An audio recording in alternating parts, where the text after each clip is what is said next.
দেখুন, আপনি আমার কাছে আসবেন না। আপনাকে আমি কখনো বউ হিসেবে মেনে নিতে পারবো না। ফকিন্নির বাচ্চা, আমার সাথে একদম অ্যাটিটিউড দেখাবি না বলে দিলাম। তোকে আমি বলেছিলাম না তোকে আমি বিয়ে করে ছাড়বো? আমি যেটা বলি সেটা করে ছাড়ি, বুঝতে পারছিস তো? এখন নাটক করছিস না। আপনাদের ক্ষমতা আছে, সেজন্য আপনারা যা খুশি তাই করতে পারেন, কিন্তু ক্ষমতার বলে সবকিছু করতে পারলেও কারণ মন জয় করা যায় না, এটা মাথায় রাখবেন আপনারা। বুঝতে পারছিস তো? এখন নাটক করিস না। তোকে বলেছি না আবল তাবল কোনো কথা বলবি না। আজকে আমাদের বাসর রাত, এখানে কোনো সিনক্রেট সৃষ্টি করিস না। আসুন তাহলে পরিচয়টা দিয়ে দেওয়া যাক। মারিয়া হচ্ছে চেয়ারম্যানের একমাত্র বিগড়ে যাওয়ার রাগী মেয়ে। আকাশকে জোরপূর্বকভাবে বিয়ে করেছে, কিন্তু আকাশ এই বিয়েটা কোনোভাবে মেনে নিতে পারছে না। আকাশ সেই গ্রামেরই গরিব পরিবারের একটি ছেলে। সে অনেক মেধাবী একটা স্টুডেন্ট। সে তার পড়াশোনায় অনেক মনোযোগী। মারিয়া তাকে পছন্দ করে ফেলেছিল, কিন্তু আকাশ সেই সম্পর্ক করতে রাজি হচ্ছিল না। সেজন্য প্রতিশোধ নেওয়ার জন্য আকাশকে জোরপূর্বকভাবে বিয়ে করে মারিয়া। দেখুন, আপনি কিন্তু আমার সঙ্গে এরকম করতে পারেন না। ক্ষমতা দিয়ে কি কারোর মন জয় করা যায় বলুন? আপনাকে আমি স্ত্রী হিসেবে মেনে নিতে পারবো না। আপনি আমার থেকে দূরে থাকুন, সেটাই ভালো হবে। তুই হচ্ছিস আমার বিয়ে করা হাজবেন্ড, তোর থেকে আমি দূরে থাকবো মানে? আমি তোর থেকে আদর নিতে চাই, তোর কাছে ভালোবাসা চাই। এমনি এমনি তোকে বিয়ে করেছে নাকি? তোর মতো এত সুন্দর বোকা ছেলে আমি আর কোথাও পেতাম না। দেখুন, আপনি আমার কাছে আসবেন না। আপনি অনেক সুন্দরী একটা মেয়ে। আপনি আমার থেকে বয়সে 9 বছরের বড় হবেন। আপনার মতো একটা সিনিয়র মেয়েকে আমি কিভাবে বউ হিসেবে মেনে নেব বলেন?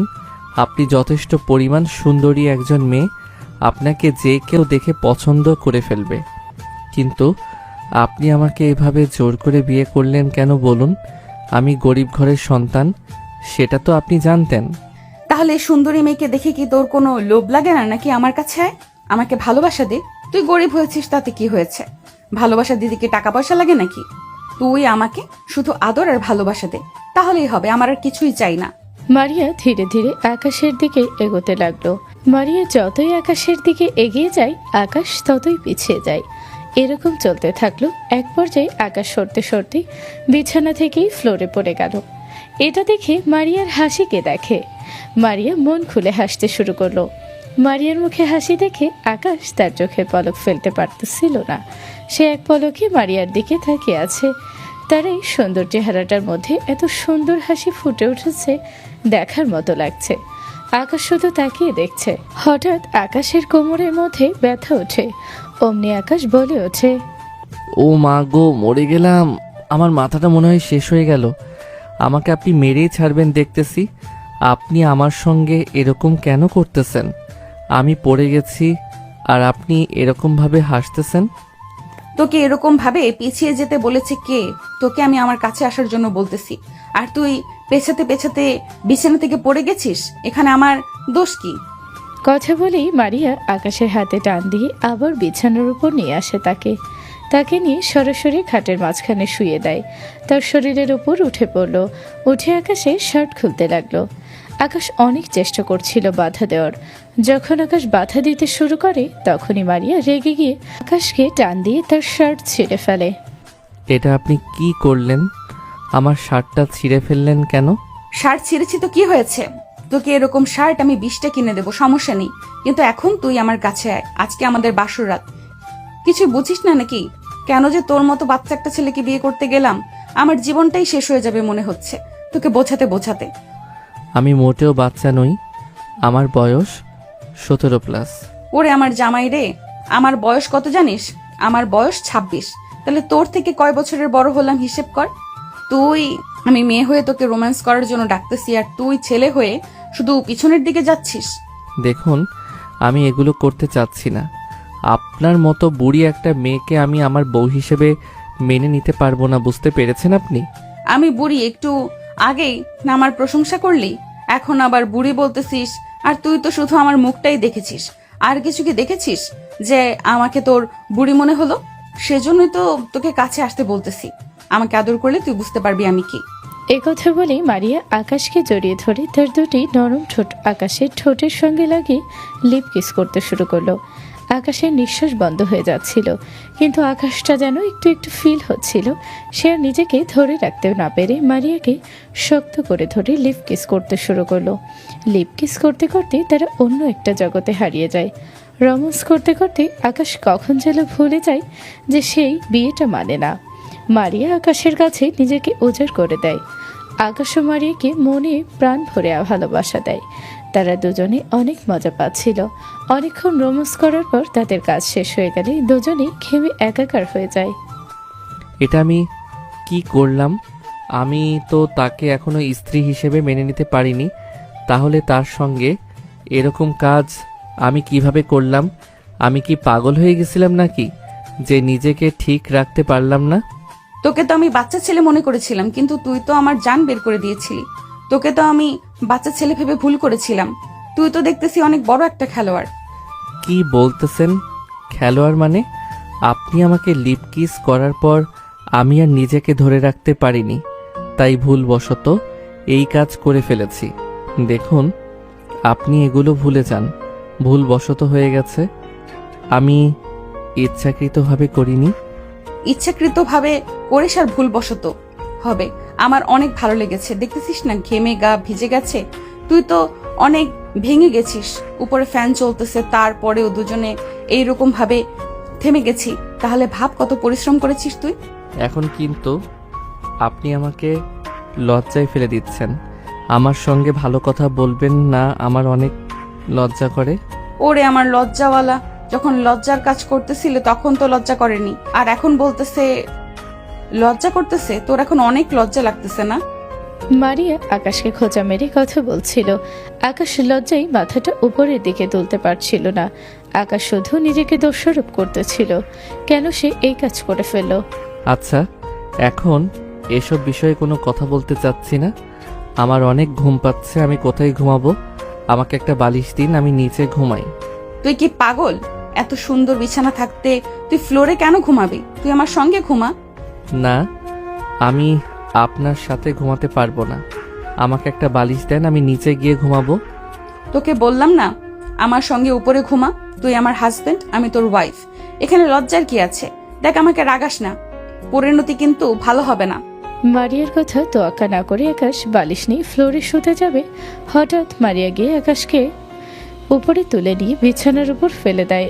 আকাশ তো হতভম্ব হয়ে যায়। আকাশ ভাবতে শুরু করলো একটা মেয়ে মানুষের শরীরে এত শক্তি কিভাবে আসে।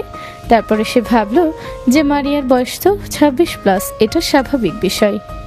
কি ব্যাপার? আপনি আমাকে এভাবে উপরে নিয়ে এসে ফেলে দিলেন কেন? আমি নিচে তো ভালো ছিলাম। প্লিজ আমাকে ফ্লোরে ঘুমাতে দিন, আমার এখানে ঘুম আসবে না। আর একটা কথা যদি বলিস তাহলে তোর অবস্থা খারাপ করে ফেলবো। চুপচাপ এখানে ঘুমিয়ে পড়, আর কোনো কথা বলিস না। আমার কিন্তু শরীর ব্যথা হয়ে গেছে, আমি এখন ঘুমাবো। যদি তোকে দেখেছি নিচে ঘুমাতে তাহলে কিন্তু তোর খবর আছে, বলে দিলাম। চুপচাপ ঘুমিয়ে পড়। মারিয়ার কথা শুনে আকাশ ভয় পেয়ে যায়। আকাশ আর কোনো কথা না বলে মারিয়ার পাশেই এক কম্বলের নিচে ঘুমিয়ে যায়। সকাল হতেই আকাশের ঘুম ভেঙে যায়। ঘুম ভাঙার পরে দেখে মারিয়া তার পাশে নেই। সে আশেপাশে দেখতে শুরু করলো, কিন্তু কোথাও সে মারিয়াকে দেখতে পাচ্ছে না। হঠাৎ দেখে মারিয়া একটা ছোট্ট টি শার্ট আর একটা হাফ প্যান্ট পরে ওয়াশরুম থেকে মাথায় ভেজা চুল নিয়ে বের হচ্ছে। এটা দেখে সে আরো লজ্জায় পড়ে যায়। কি ব্যাপার, আমার দিকে এরকম ভাবে তাকিয়ে আছিস কেন? কই না তো, আমি আপনাকে খুঁজতেছিলাম। তাই নাকি? কি জন্য আমাকে খুঁজতেছিলি? এমনি আর কি, ভাবলাম যে ঘুম থেকে উঠে কোথায় গেছেন আপনি, সেজন্য আর কি। সবকিছু তো বুঝতে পারলাম, কিন্তু আমার দিকে এরকম ফ্যাল ফ্যাল করে তাকিয়ে আছিস কেন? আমাকে দেখে কি চোখ সরাতে পারতেছিস না নাকি? না মানে আপনি এরকম টি শার্ট হাফ প্যান্ট পরেছেন, সেজন্য আমার বিষয়টা কেমন জানি লাগতেছে। কেন? এখানে খারাপ লাগার কি আছে? আমি কি হাফ প্যান্ট টি শার্ট পরতে পারি না নাকি? আকাশের এই বিষয়টা একদমই ভালো লাগেনি যে মারিয়া হাফ প্যান্ট টি শার্ট পরেছে, কিন্তু মারিয়া কম না। মারিয়ার পোশাক নিয়ে কেউ কথা বলার সাহস কখনো করেনি, সেই সাহসটা আজকে আকাশ করলো। কিন্তু আকাশ মারিয়াকে বেশি কথা বলার সাহস আর করতে পারল না। না, এখানে সমস্যার কি আছে? আপনার স্বাধীনতা, আপনি যা খুশি করবেন এখানে। আমি আর কি বলবো বলেন। হ্যাঁ, বুঝতে পেরেছি। তা তুই কলেজে যাবি না তাড়াতাড়ি উঠে রেডি হয়ে নে? ও হ্যাঁ, আমার তো মাথা থেকে বেরিয়ে গেছিল। আমার তো আজকে কলেজে যেতে হবে, আর আজকে অ্যাসাইনমেন্ট জমা দিতে হবে। আকাশ আর বেশি কথা না বলে মারিয়াকে পাশ কাটিয়ে গোসল দিয়ে ফ্রেশ হয়ে রেডি হয়ে কলেজের দিকে যাওয়ার জন্য প্রস্তুতি হচ্ছিল। তুই তাহলে কলেজে যা, আর আমি একটু পর বের হব। তোকে ফোন দিলে চলে আসিস, দুজন আজকে একসাথে ঘুরবো। আবার কলেজ তো আজকে একটু ইম্পর্টেন্ট কাজ আছে, তারপরও আমি চেষ্টা করব, যদি সময় হয় তাহলে ঘুরতে যাব। ওসব সময়ের কথা আমাকে শুনিয়ে কোনো লাভ নেই। আমি তোকে বলেছি ঘুরতে যাব মানে যাব। তুই যদি না আসিস তাহলে তোকে আমি কলেজ থেকে ধরে নিয়ে আসবো। কিন্তু না, আপনার যেতে হবে না, সময় হলে আমি চলে আসব। আমি তাহলে এখন কলেজে গেলাম। আকাশ মারিয়ার সঙ্গে আর তর্ক না করে সরাসরি কলেজের জন্য বেরিয়ে গেল। সে কলেজে যাচ্ছিল আর ভাবছিল তার জীবনে এত বড় একটা ধাক্কা না লাগলেও পারত। তার জীবনটা যে এরকম এলোমেলো হয়ে যাবে সেটা কল্পনাও করতে পারেনি। গরিব ঘরের সন্তান সে, এবং তার মনের মধ্যে কোনো লোভ লালসা নেই।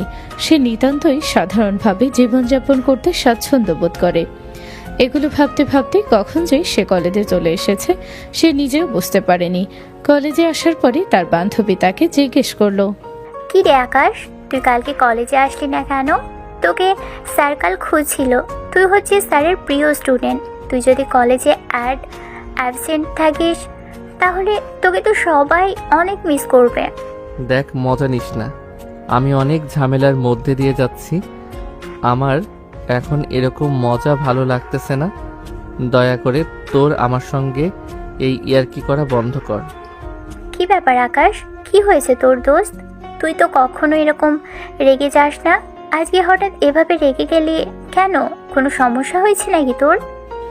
আকাশ বলতে যাবে তার মুখের সামনে কথা চলে আসার পরও সে কথাটা এড়িয়ে যাওয়ার চেষ্টা করলো। সে সবার কাছে তার বিয়ের বিষয়টা এড়িয়ে গেল। তার বন্ধু বান্ধবী, কলেজের স্যার কেউ তার বিয়ের বিষয়ে কিছুই জানে না।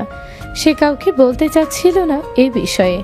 না রে দোস্ত, কিছুই হয়নি, সত্যি বলতেছি। আমি কি তোদের কখনো মিথ্যা কথা বলি বল?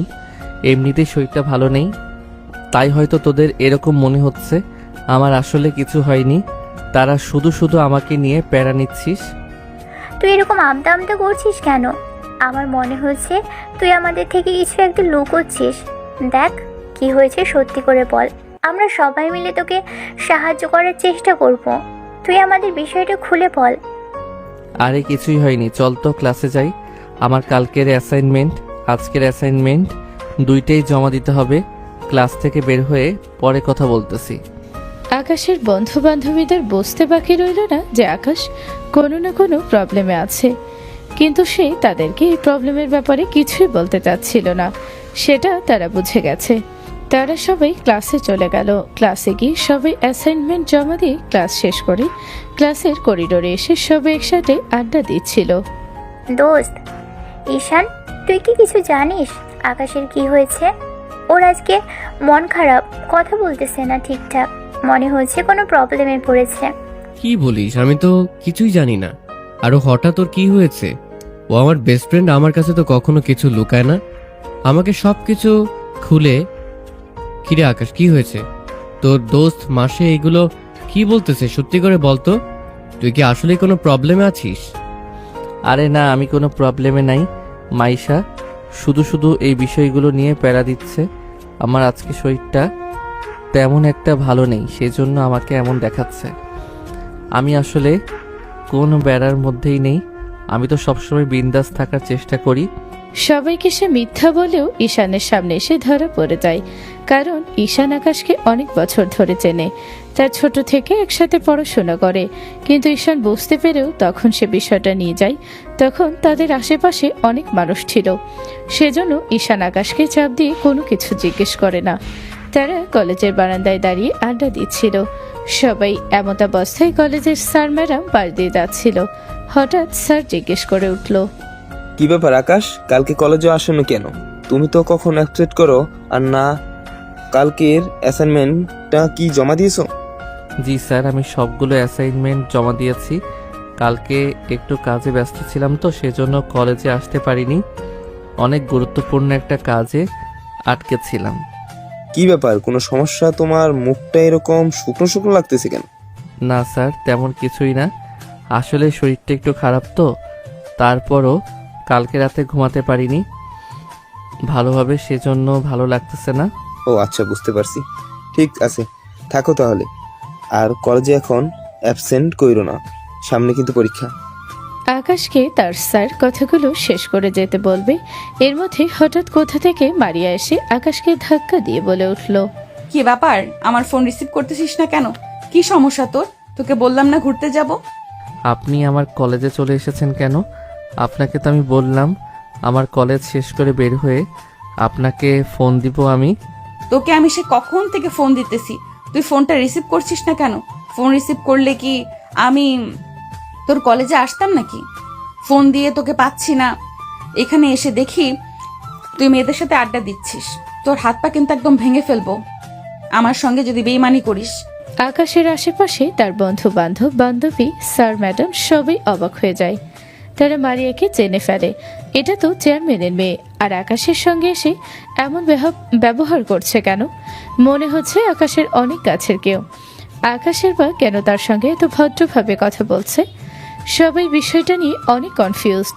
কি ব্যাপার আকাশ, এই মেয়েটা তোমাকে সেভাবে ধাক্কা দিয়ে কথা বলতেছে কেন? ম্যাডাম, আমি আপনাদের পরে বিষয়টা বুঝিয়ে বলবো। এখন আমার একটু বাইরে যেতে হবে, কাজ আছে একটু। কি ব্যাপার, এখনো তুই আমাদের বিয়ের কথা কাউকে বলিসনি নাকি? এখানে দেখতেছি কেউ জানে না যে আমি তোর ওয়াইফ। আমাকে ওয়াইফ বলে পরিচয় করিয়ে দিতে কি তোর লজ্জা লাগে নাকি? মারিয়ার মুখে সে কথা শুনে সবার মাথার উপরে যেন আকাশ ভেঙে পড়ল। তারা বুঝতে পারছিল না ঘটনা কি হচ্ছে। মারিয়া নিজেকে ওয়াইফ বলে পরিচয় দেওয়ার পরে আকাশের বন্ধু বান্ধবী স্যার ম্যাডাম সবাই অবাক হয়ে যায়। তারা কিছুই বুঝতে পারছিল না কি হচ্ছে এখানে। ওয়াইফ মানে? আকাশ কি বলতেছে এই মেয়ে? এই মেয়েকে দেখে তো মনে হচ্ছে তোমার থেকে কমসে কম 8-9 বছরের বড় হবে। এত বড় সিনিয়র একটা মেয়ে তোমাকে হাজবেন্ড বলতেছে মানে? ম্যাডাম, আমি আপনাদের সব কিছু পরে বুঝিয়ে বলবো, এখন আমার যেতে হবে। কি ব্যাপার আকাশ, মারিয়া আপু এগুলো কি বলতেছে? তুই কি আমাদের থেকে কিছু লুকাচ্ছিস নাকি সত্যি করে বলতো? দোস্ত, এত প্রেশার কিন্তু নিতে পারতেছি না, সব কিছু আমার মাথার উপর দিয়ে যাচ্ছে, আমি কিছুই বুঝতে পারছি না কি হচ্ছে এখানে। সব কিছু একটু খুলে বলবি? এত খুলে বলার কি আছে? আমি আকাশের ওয়াইফ, এটাই সত্যি কথা, এমনকি 100% পিওর সত্যি কথা। আসলে স্যার ম্যাডাম ঈশান, আমি আসলে ওনাকে বিয়ে করতে চাইনি, জোরপূর্বক আপনি আমাকে বিয়ে করেছেন। আমার কিছু করার ছিল না, কারণ ওনার বাবা চেয়ারম্যান, ওরা অনেক শক্তিশালী মানুষ। আমি ওনাদের সাথে কিভাবে বেড়ে উঠবো বলো? তাই বলে তুমি তোমার থেকে বয়সে 8-9 বছরের বড় সিনিয়র একটা মেয়েকে বিয়ে করবে? এটা কোনো কথা? তোমার বয়স তো অনেক কম, তুমি মাত্র কলেজে পড়াশোনা করতেছো। এরকম কিছু যে হবে সেটা আমি ভাবতেও পারিনি আকাশ। তুমি এত বড় একটা কাণ্ড করে বসে আছো, অথচ আমাদের কাছ থেকে বিষয়টা সম্পূর্ণ লুকিয়ে গেছো। এত সিনিয়র একটা মেয়েকে তুমি কেন বিয়ে করলে? আর উনি জোর করেছে তো কি হয়েছে? তুমি পালিয়ে যেতে, তোমার তো অভিভাবক আছে, বাবা মা আছে, তাদেরকে ডেকে নিয়ে আসতে। স্যার ম্যাডাম, যা হবার তা তো হয়ে গেছে, এটা নিয়ে আর বেশি কথা বাড়িয়ে কোনো লাভ নেই। আপনারা থাকুন, আপনাদেরকে আমি ভালোভাবে পরে বুঝিয়ে বলবো। এই কথা বলেই আকাশ কলেজের আসল ফটো থেকে বাহিরে বের হতে লাগলো। পিছনে থেকে তার বন্ধু আর বান্ধবী তাকে ডাকতে শুরু করলো। সে আর কোনো দিকেই তাকাচ্ছিল না, সে শুধু সামনের দিকে যাচ্ছিল। তার চোখে মুখে হতাশা ফুটে উঠছিল। কিন্তু হঠাৎ মারিয়া তাকে টান দিয়ে দাঁড় করিয়ে দেয়। কি ব্যাপার আকাশ, তুই আমাকে তোর বন্ধু বান্ধব স্যার ম্যাডামের সঙ্গে ভালোভাবে পরিচয় করিয়ে দিলি না কেন? আমাকে কি তোর ওয়াইফ হিসাবে মানতে কষ্ট হয়? আপনি ভুল বুঝতেছেন, এরকম কিছুই না। আমি আসলে এখন চাচ্ছিলাম না যে কলেজের সবাই জানুক আমি আপনাকে বিয়ে করেছি। সবাই আমাকে লোভী ভাববে যে আমি টাকার জন্য চেয়ারম্যানের মেয়েকে বিয়ে করেছি।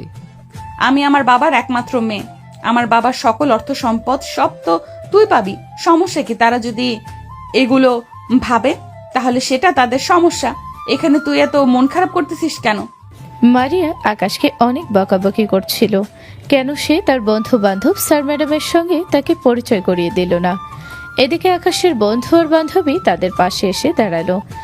আকাশকে বলে উঠল মারিয়া, কি ব্যাপার আকাশ, আমাকে তোর বন্ধু বান্ধবদের সঙ্গে পরিচয় করিয়ে দে। কি আর পরিচয় দেব বলেন? সব পরিচয় তো আপনি দিয়ে দিলেন। আমার বলার বাকি আছে নাকি কিছু এখনো? দোস্ত, এরকম ঝগড়া বাদ দে তো, আমাদেরকে পরিচয় করিয়ে দে। আমরা তো এখনো ভালোভাবে চিনিই না। আমাদের এলাকার চেয়ারম্যানের মেয়ে উনি।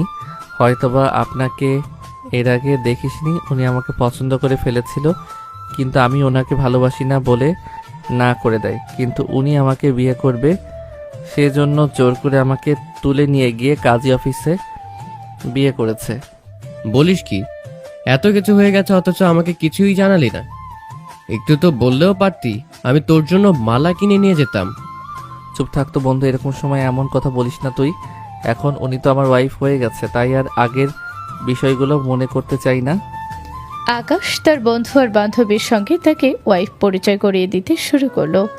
আকাশ সবকিছু খুলে বলল। তখন কিভাবে তাদের বিয়েটা হয়েছে এটা শোনার পরে তো ঈশান আর মাইশা চমকে উঠল, কিন্তু সেই বিষয়ে আর কোনো কথা না বলে আকাশের ওয়াইফকে ভাবি ডাকতে শুরু করলো সবাই। ঈশানের মুখে ভাবি ডাক শুনে মাইশা অনেক খুশি হয়ে গেল। আপনাকে ভাবি বলে ডাকলাম, রাগ করলে না তো আবার? আরে তুমি হলে আমার দেবর, তুমি আমাকে ভাবে বলবে না তো কি বলবে? আমি কেন রাগ করব বলো? আমার তো অনেক আনন্দ লাগতেছে ভাবি ডাক শুনে। ও আচ্ছা, তাই নাকি? তাহলে তো ভালোই হলো, যাক একটা ভাবি তো পাওয়া গেল। আর এই যে ওর নাম হচ্ছে মাইশা, আমরা একই ক্লাসে পড়াশোনা করি, ও আমাদের বান্ধবী। মাইশা কেমন আছো তুমি? আমাকে দেখে কি তুমি চমকে গেছো নাকি? আমাকে দেখার পরে তো ঠিকমতো কথাই বলতেছো না। না, আসলে চমকায়নি, কিন্তু অবাক হচ্ছে যে আপনার মতো এত সিনিয়র একটা মেয়ে কিভাবে আকাশকে বিয়ে করলো। তার থেকে বড় কথা হচ্ছে আকাশ তো মধ্যবিত্ত পরিবারের সন্তান। বাবা মা বা আপনার পরিবার কিভাবে এই বিয়ে মেনে নিল সেটা আমি বুঝতে পারছি না। আব্বু আম্মু অবশ্য একটু রাগ করেছে, তবে সেটা তো আমার কিছু যায় আসে না। আর আব্বু আম্মু আমার নেওয়া সিদ্ধান্তগুলোকে কখনোই চেঞ্জ করতে পারে না। তারা এখনো আকাশকে জামাই হিসেবে মেনে নিতে পারেনি। আকাশের সঙ্গে এখনো ভালোভাবে কথা বলে না। আমার পরিবার, তাতে আমার কোনো কিছু যায় আসে না। ও আচ্ছা, তাহলে তো ব্যাড নিউজ। তবে যাই হোক, আপনাদেরকে অভিনন্দন। আর একটা কথা না বললেই নয়, আকাশ কিন্তু অনেক সহজ সরল একটা ছেলে। ওকে কখনো কষ্ট দিবেন না, আর ওর পড়াশোনাটা বন্ধ করিয়েন না। না না, আমি ওর পড়াশোনা বন্ধ করব কেন?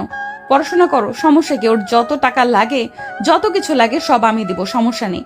এটা নিয়ে তোমরা কোনো টেনশন করো না। আচ্ছা তোমরা তাহলে থাকো, আমরা আবার একটু ঘুরতে যাব।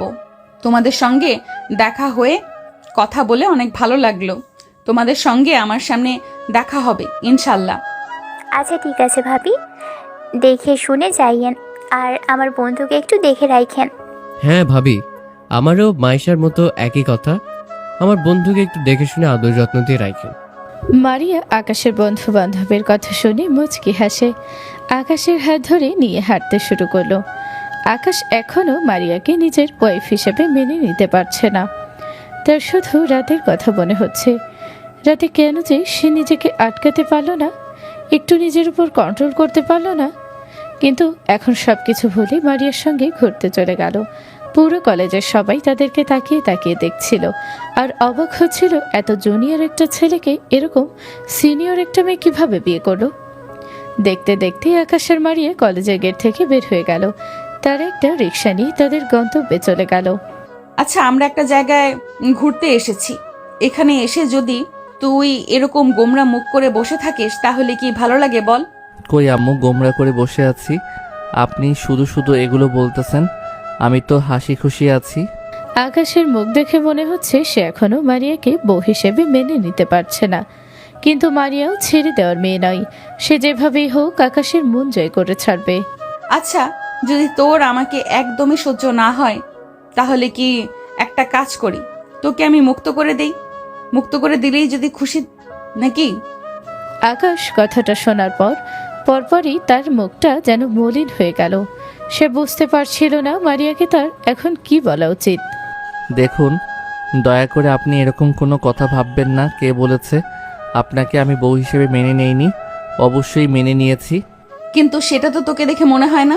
তোর মুখ দেখলে মনে হচ্ছে তুই এখন আমাকে ওয়াইফ হিসেবে মেনে নিতে পারিসনি। এটা আমার ভুল ধারণা। যদি আপনাকে আমি বউ হিসেবে মেনে না নিতাম তাহলে আপনার সঙ্গে আমি এখানে ঘুরতে আসতাম না, রাতে আপনার সঙ্গে রোম্যান্স করতাম না। আপনাকে আমি একটু একটু করে ভালোবাসতে শুরু করেছি। আমার মনে আপনার জন্য একটু একটু করে জায়গা তৈরি হচ্ছে। আকাশের মুখ থেকে এসব কথাগুলো শোনার পরে মারিয়ার মনে যেন আনন্দের ঝড় বয়ে যাচ্ছে। মারিয়ার মুখটা হাসিতে পুরো ভরে গেছে। বলতেছিস আবার আমাকে খুশি করার জন্য এই কথাগুলো বলতেছিস না তো? কেন আপনাকে মিথ্যা কথা বলবো? শুধু শুধু বলেন। অনেকই তো হলো আড্ডা দেওয়া, আর কতক্ষণ এখানে বসে থাকবেন? কিছু খাওয়া দাওয়া করবেন নাকি? তাহলে আমার জন্য বাদাম কিনে নিয়ে বাদাম খেয়ে বাসা থেকে চলে যাব, আর এখানে বেশি দেরি করব না। আকাশ আর মারিয়া একটা জায়গায় বসে আড্ডা দিচ্ছিল, তাদের ভালোবাসার বহিঃপ্রকাশ করছিল। এটা আবার মারিয়ার চাচা দেখে ফেলে। সেটা আবার গিয়ে মারিয়ার বাবাকে বলে দেয় তারা। এখনো মারিয়ার বিয়েটা মেনে নিতে পারেনি, কারণ এরকম একটা গরিব ঘরের ছেলেকে তারা কোনো সময় তাদের বাড়ির জামাই হিসেবে মেনে নিতে পারবে না। দেখছেন নাকি ভাইজান, কেমন বেহায়া একটা মেয়ে বাবা চাচার সম্মান মাটিতে মিশিয়ে দেয়, ওই ফকিন্নির সাথে বাদাম খাচ্ছে। কি বলবো বল মারিয়া, অনেক যদি একটা মেয়ে ওর ছেলের কাছে আমি হার মেনে যাই, ওকে অনেক বুঝে গেছি ওই ছেলেটাকে বিয়ে না করতে, কিন্তু আমার কথা একবারের জন্য শুনেনি। তাহলে আপনি এভাবে কি ওদের বিয়েটা মেনে নেবেন, নাকি আপনি কিছুই করবেন না? আপনি হচ্ছেন এই এলাকার চেয়ারম্যান, আর একটা চেয়ারম্যানের মেয়েকে বিয়ে করলো ফকিন্নি ছেলে। এলাকার মানুষ এটা কিভাবে নিচ্ছে সেটা আপনি বুঝতে পারছেন? মারিয়ার বাবা তার ভাইয়ের কথা শুনে ভাবতে শুরু করলো, সে এখন কি করবে, তার কি করা উচিত, কিভাবে এই ছেলের সঙ্গে মারিয়ার সম্পর্কটা ভেঙে দেওয়া যায়। এটা নিয়ে তার ভাইয়ের সঙ্গে কথা বলছিল, কিভাবে ওদের সম্পর্কটা নষ্ট করা যায়। আমার মাথায় এখন একটা উপায় শুধু আসতেছে। কি উপায় ভাইজান? আমাকে বলুন, আমি দেখি উপায়টা কেমন। এখন ওদেরকে আলাদা করার একটাই উপায়, সেটা হচ্ছে মারিয়ার কাছে ওকে খারাপ করে তোলা। ওকে যেভাবেই হোক কোনো একটা দিক থেকে ফাঁসিয়ে দিয়ে যেতে হবে, যাতে মারিয়া বোঝে যে ওর জন্য ওই ছেলে পারফেক্ট না। তরুণ ভাইজান, এটা যদি আমরা করতে পারি তাহলে সাপও মরবে আর লাঠিও ভাঙবে না। তাহলে আমাদের ভাবতে হবে কিভাবে ওই ছেলেকে মারিয়ার সামনে খারাপ উপস্থাপন করা যায়, কিভাবে মারিয়ার সামনে সম্মান নষ্ট করা যায়, সেটা নিয়ে আমাদের প্ল্যান করতে হবে। মারিয়ার বাবা আর চাচা শফিক তাদের সম্পর্ক নষ্ট করার জন্য যেন উঠে পড়ে লেগেছে। যেভাবেই হোক মারিয়ার কাছে আকাশের সম্মান ক্ষুণ্ণ করবে। তার বাবা আর চাচা এটা নিয়ে প্ল্যান করতে শুরু করে। আকাশের মারিয়ার বাসার দিকে যেতে শুরু করলো। বাসায় যাওয়ার পথে আকাশের বন্ধুর সাথে দেখা হয়। তারা তিনজনে একসাথে কথা বলতে বলতে যাচ্ছিল। হঠাৎ যাওয়ার পথে মারিয়ার মামার সঙ্গে দেখা হলো। মারিয়া, তুই তাহলে এই ছেলেটাকে বিয়ে করেছিস? এভাবে সবার সামনে আমাদের সম্মান নষ্ট না করলেও পারতিস। এরকম একটা গরিব ফকিনের বাচ্চাকে তুই কেন বিয়ে করলি? মামা, ভালোভাবে কথা বলো। তুমি কিন্তু ভুলে যাচ্ছ তুমি আমার হাজবেন্ডের ব্যাপারে খারাপ কথা বলতেছো। সবই বুঝতে পারতেছি, তাই বলে তুই এরকম একটা গরিব ছেলেকে বিয়ে করবি? এই পৃথিবীতে কি ছেলের এতটাই অভাব পড়ে গিয়েছিল বল আমাকে? দেখো মামা, সবকিছুই ঠিক আছে, কিন্তু আমি ওকে ভালোবাসি, ওকে মন থেকে পছন্দ করি। আমার মনে হয়েছে ও আমার জন্য পারফেক্ট, তাই আমি ওকে বিয়ে করেছি। আমি তোমাদের কথা শুনতে বাধ্য নই। তুমি এরকম একটা ফকিনের বাচ্চার জন্য আমার সঙ্গে তর্ক করতেছো? তুমি আমাকে অপমান করতেছো এই গরিবদের সামনে? আকাশ মারিয়ার মামার সেই তিতা কথাগুলো শোনার পরও কোনো রিয়াক্ট করছিল না। আকাশের চোখে যেন পানি টলমল করছিল তখন, কিন্তু সে কিছুই বলছিল না, নিজেকে আটকে রেখেছে।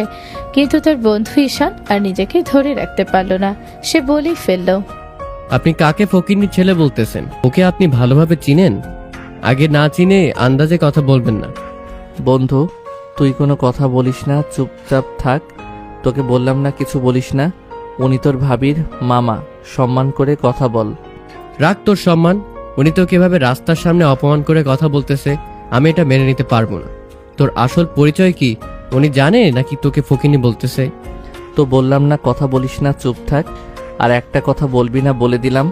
আর একবার যদি কথা বলিস তাহলে কিন্তু আমার থেকে খারাপ আর কেউ হবে না। ফকিনীর বাচ্চাদের আবার ভাব দেখো, এমন ভাব করতেছে মনে হচ্ছে ওর বাবা কোটি কোটি টাকার মালিক। বাবা খায় সামান্য দোকান দিতে, তার ভাব দেখলে শরীর জ্বলে যায়। আকাশের নিজেকে ধরে রাখতে পারলে না।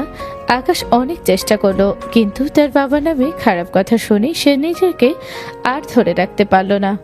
আপনি আমাকে নিয়ে যা খুশি বলেন, আমি কিছু মনে করব না, কিন্তু আপনি আমার বাবাকে নিয়ে কোনো কথা বলবেন না, আমার পরিবারকে নিয়ে আপনি কোনো কথাই বলবেন না, তা না হলে কিন্তু আমি ভুলে যাব আপনি যে মারিয়ার মামা হন। তোর এত বড় সাহস, তুই আমাকে হুমকি দিচ্ছিস? তুই আমাকে চিনিস? তোর কি অবস্থা খারাপ করে ফেলবো। তোকে এতক্ষণ কিছু বলিনি, কারণ আমার ভাগ্নির সামনে দাঁড়িয়ে আছে না বলে তোর অবস্থা খারাপ করে ফেলতাম। আমি তো আপনাকে খারাপ কিছু বলিনি, আমি বললাম আপনি আমার বাবা মাকে নিয়ে কথা বলবেন না, আমার পরিবার নিয়ে কোনো কথা বলবেন না, আপনার আমাকে নিয়ে যা খুশি বলার বলুন, আমি কিছু মনে করব না, কিন্তু আমার পরিবার নিয়ে কোনো কথা বলবেন না। তুই চুপ থাকতো। উনি কে? তুই ওনাকে তো ভয় পাচ্ছিস, তোর পরিচয়টা দিচ্ছিস না কেন? আমার কিন্তু বন্ধু মাথা গরম হয়ে যাচ্ছে। বন্ধু প্লিজ এখানে কোনো সিন ক্রিয়েট করিস না। দেখ উনি মানুষ, ওনার সঙ্গে আমাদের বেয়াদবি করা যাবে না, তাই ওনার সঙ্গে ভালোভাবে কথা বল। আর তোকে বলছি না ওই বিষয়ে কথা বলিস না, চুপ থাকতে একটু। মামা আপনি এখন যান, আপনার সঙ্গে আমি পরে কথা বলবো। আপনাকে সম্মান করি সেজন্য আপনার সঙ্গে তর্ক করলাম না, বলি কি আপনি আমার হাজবেন্ডকে আমার সামনে অপমান করবেন, এটা আমি সহ্য করব না। কথাটা শেষ করেই মারিয়া আকাশের হাত ধরে টেনে নিয়ে চলে যেতে শুরু করলো। এদিকে মারিয়ার মামার মাথায় যেন রক্ত উঠে গেছে। কিন্তু সব থেকে আশ্চর্যের বিষয় হচ্ছে আকাশের বন্ধু তখন কিছু একটা বলতে চাচ্ছিল, কিন্তু আকাশটা বারবার তার বন্ধুকে বলতে দিচ্ছিল না। আসলে আকাশের বন্ধু কি বলতে চাচ্ছিল? আচ্ছা আকাশ, আমার একটা কথা আছে তোর সঙ্গে। তোর বন্ধু ঈশান বারবার কি যেন একটা কথা বলতে চাচ্ছিল, কিন্তু তুই ওকে বারবার থামানোর চেষ্টা করতেছিলি, ওকে কথাটা বলতে দিচ্ছিলি না। তোর কি পরিচয় দিতে চেয়েছিল আমাকে একটু বলতো। মারিয়ার মুখে কথাটা শুনে আকাশ স্তব্ধ হয়ে যায়। মারিয়াকে এই প্রশ্নের কি উত্তর দিবে আকাশ কোনোভাবে সেটা বুঝতে পারছিল না। আরে কিছু না, আপনি চলুন, ও কি বলতে কি বলে ফেলেছে উনিও জানে না, আপনি শুধু শুধু ওর কথাগুলো মাথায় নিচ্ছেন কেন? আচ্ছা ঠিক আছে, ওই বিষয়গুলো আর কোনো কথা নেই, নাই বলি, কিন্তু আমার এখন মনে হচ্ছে তোকে আমার তুই বলে সম্বোধন করা উচিত হচ্ছে না। আজকে থেকে তোকে আমি তুমি করে বলবো। তুমি করে বললে কি তোর কোনো সমস্যা হবে? কি বলেন সমস্যা হবে কেন, আপনি বলেন। আচ্ছা জান, ঠিক আছে, আজকে থেকে তোমাকে আমি তুমি করেই ডাকবো। তুমি করে ডাকতে আমার অনেক ভালো লাগে। তাই নাকি? তাহলে আজকে থেকে আমাকে তুমি করে ডাকবেন, আপনার যেটাতে ভালো লাগবে সেটাই করবেন। আপনার একটা কিস করি, আমার অনেক ইচ্ছে করতেছে তোমাকে একটা কিস করতে। কি বলতেছেন এগুলা? রাস্তা দিয়ে হেঁটে যাচ্ছেন, সেটা কি আপনার মাথায় আছে? আর আমার বন্ধু পাশে আছে, ওর সামনে কি করে আমাকে কিস খাবেন? তো কি হয়েছে, আমরা হাজব্যান্ড ওয়াইফ, রাস্তায় আমরা কিস খাবো না কি করব সেটা আমাদের ব্যক্তিগত বিষয়, অন্যের কথাতে আমাদের কোনো কিছু যায় আসে না। তাই বলে রাস্তার উপর আমি যত খুশি বাসায় আমাকে কিস করেন, সমস্যা নেই, কিন্তু এখানে না। আকাশ কথা বলতে বলতে হঠাৎ তার ফোনে রিং বেজে উঠল। ফোন বেজে ওঠার সঙ্গে সঙ্গে সে চমকে উঠল। ফোনটা বের করে দেখে তার মা তাকে ফোন করেছে। ফোনটা রিসিভ করলো আকাশ। কিভাবে? আকাশ কোথায় তুই? এখনই বাসায় আয় তো, তোর সঙ্গে জরুরি কথা আছে। কেন আম্মু, কোনো সমস্যা হয়েছে নাকি? এত ইমার্জেন্সি আসতে বলতেছো যে? তোকে আসতে বলেছি, তুই আয়। বুঝতে পারছিস এমার্জেন্সি, তাহলে এত প্রশ্ন করছিস কেন? একটু তাড়াতাড়ি আয়। আম্মুর কথা শুনে আকাশ অনেক চিন্তার মধ্যে পড়ে গেল।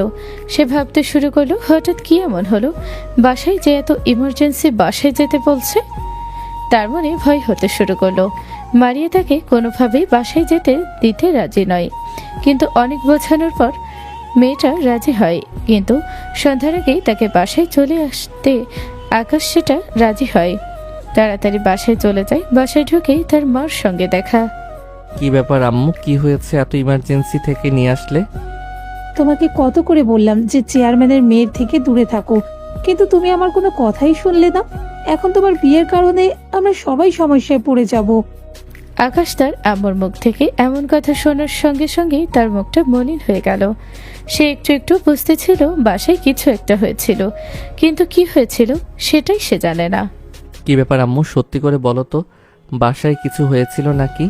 নাকি আব্বু তোমাকে কিছু বলেছে? আর আমি তো ওই মেয়েকে বিয়ে করতে চাইনি, ও আমাকে জোর করে বিয়ে করেছে। একটু আগে মারিয়ার চাচা এসেছিল, বাড়িতে এসে আমাদেরকে বলে গেছে যত দ্রুত সম্ভব আকাশকে মারিয়ার সঙ্গে আলাদা হয়ে যেতে, তা না হলে পরিণত অনেক খারাপ হবে, এভাবে হুমকি দিয়ে গেছে। তার আম্মুর মুখ থেকে এরকম কথা শুনে সে তেলে বেগুনে জ্বলে উঠল। তার রক্ত যেন টকবক করছিল। সে সবকিছু সহ্য করতে পারে, কিন্তু তার পরিবারের দিকে কেউ হাত বাড়ালে সেটা সে সহ্য করতে পারে না। কি বলতেছো? আমাকে আগে কেন ফোন করলে না তুমি? আমাকে ফোন করলে আমি সঙ্গে সঙ্গে চলে আসতাম। তবে ভালো হয়েছে তুমি ওদের সঙ্গে কোনো তর্কাতর্কি করো নাই। ওরা বেশি একটা ভালো মানুষ না। তারপর আমি বিষয়টা দেখতেছি, তোমরা এই বিষয়টা নিয়ে চিন্তা করো না। আমি থাকতে আমার পরিবারের উপর কোনো প্রভাব আসতে দেব না। আমার তো আমাদের নিয়ে কোনো চিন্তা হয় না, আমার চিন্তা হয় তোমাকে নিয়ে। যদি তোমার কিছু হয়ে যায় তাহলে আমি তাকে কি জবাব দিব?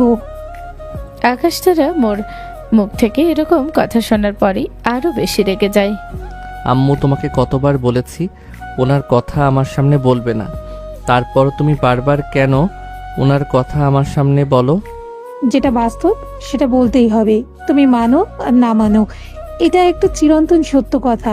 এটা কিভাবে লুকাবে সমাজের কাছ থেকে? আমি কিছুই বুঝি না। আমি একটা পরিচয় নিয়ে বেঁচে থাকতে চাই। আপনি দয়া করে তার কথায় আমার সামনে বলবেন না।